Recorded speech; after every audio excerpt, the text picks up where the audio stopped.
வாங்க இன்றைக்கி வீட்டில் மசாலா கடலை செய்கிறது எப்படின்னு பார்க்கலாம்.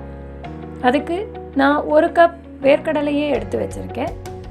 வேர்க்கடலையை சுத்தம் பண்ணி எடுத்துக்கலாம். அதில் சில வேர்க்கடலைகள்லாம் நல்லா இருக்காது, அதை சேர்த்துட்டோன்னா கசப்பு வந்துடும். நான் ஆல்ரெடி சுத்தம் பண்ணி எடுத்து வச்சுருக்கேன். 1 கப் எடுத்துக்கலாம். அதில் கொஞ்சோண்டு கருவேப்பிலையை சேர்த்துக்கலாம். நம்ம எல்லாமே குக் பண்ணாமல் தான் சேர்த்த போகிறோம். 3/4 டீஸ்பூன் உப்பு, அதை இதில் எடுத்துக்கலாம்.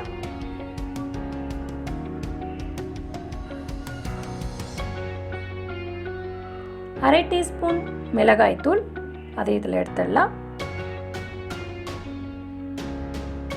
1/4 டீஸ்பூன் பெருங்காயம் சேர்த்துக்கலாம். 1 டீஸ்பூன் இஞ்சி பூண்டு விழுது, அதையும் இதில் எடுத்துக்கலாம்.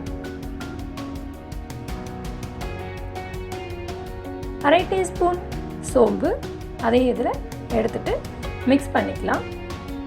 இது எல்லாமே ஒன்று போல் நமக்கு கலந்து எடுத்துக்கலாம்.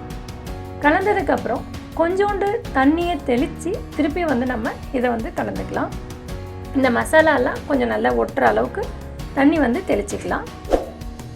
பாருங்கள், இது போல் நல்லா கலந்து விட்டுக்கலாம். 1 டேபிள் ஸ்பூன் அளவுக்கு அரிசி மாவு இதில் எடுத்துக்கலாம். 2 டேபிள் ஸ்பூன் கடலை மாவு, அதையும் இதில் எடுத்துக்கலாம். எடுத்துட்டு இதையும் நல்லா கலந்து விட்டுறலாம். இந்த மசாலா, இந்த கடலை எல்லாமே நமக்கு ஒன்று போல் மிக்ஸ் ஆகணும். இதுலேயும் கொஞ்சோண்டு தண்ணி தெளிச்சுட்டு நம்ம கலந்து விட்டுக்கலாம். பாருங்கள், அந்த பவுடர்லாம் எல்லாமே இதில் நல்லா மிக்ஸ் ஆகிடும். கொஞ்சம் கொஞ்சமாகவே தண்ணி எடுத்துக்கோங்க, நிறைய தண்ணி வேண்டாம். பாருங்கள், இது போல் கலந்ததுக்கப்புறம் எண்ணெய் காஞ்சிடுச்சு. நம்ம இதில் ஒன்று ஒன்றா சேர்த்துடலாம். பாருங்கள், இது போல் ஒன்று ஒன்றா சேர்த்துனோம்னா நமக்கு ஒன்று ஒன்றாவே அதே போல் பிரிஞ்சியே கிடைக்கும். நம்ம கிரவுண்ட்நட்டில் பார்த்திங்கன்னா டயபெட்டிக் கண்ட்ரோல் ஆகும், கேன்சர் ப்ரிவெண்ட் பண்ணும், மெமரி நல்லா இம்ப்ரூவ் ஆகும், ஹேர் லாஸ் கண்ட்ரோல் பண்ணும், குழந்தைங்களோட க்ரோத்துக்கு ரொம்ப நல்லது, ஸ்கின் நல்லா க்ளோ ஆகும். போட்ட உடனே நமக்கு நிறைய பபிள்ஸ் வரும். அதுக்கப்புறம் பபிள்ஸ் கம்மியாக ஆரம்பிச்சிடும்.